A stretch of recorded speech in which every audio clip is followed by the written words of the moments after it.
With only 3 weeks to go to the Cheltenham Festival, well, this Saturday really does mark the last chance for horses to go on trial for that fantastic meeting. Some of them are going to Kempton today. I'll be looking at races 4 and 5 there, and also race 2 at Newcastle, which is the big betting extravaganza of the day, the famous Ida Chase. Now at Kempton, lovely card here, really is. Let's look at race 4, the Dovecote Novices Hurdle. This is a 2-miler in which I think Celtic Dino can re-establish himself for Sam Thomas.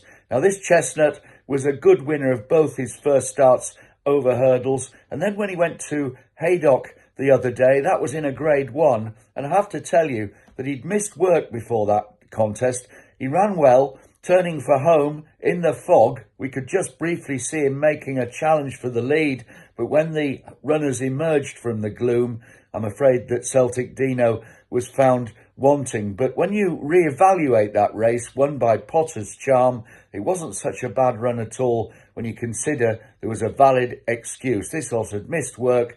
Now the Sam Thomas horses are coming right back. I think he can win this today, and although he'll be a big outsider, I wouldn't be surprised if they take him to Cheltenham for the opening Supreme Novices Hurdle. Well, the following race, race 5, is a very competitive handicap chase in which I'm looking again at the Thomas stable, this time with Our Power. He won this race 2 years ago, did us a good turn that day, if you can cast your mind back that far, and this season, off the injury list, he's looked better than ever, even though he hasn't won yet.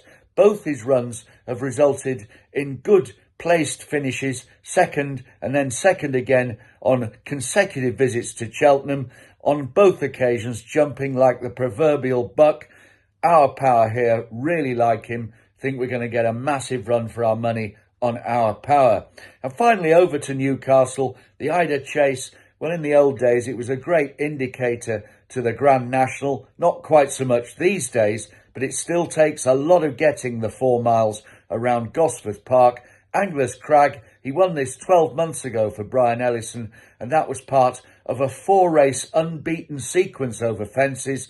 This season, different story. I'm sure that Brian has been really desperate to get him off a competitive mark, in other words, to get his mark down. He has succeeded in doing that, but last time out, on his 3rd run of the season, Anglers Crag showed that he was getting near to coming back to himself with a frame finish, and I reckon he can improve on that. Anglers Crag here to repeat last year's victory in the famous Ida Chase.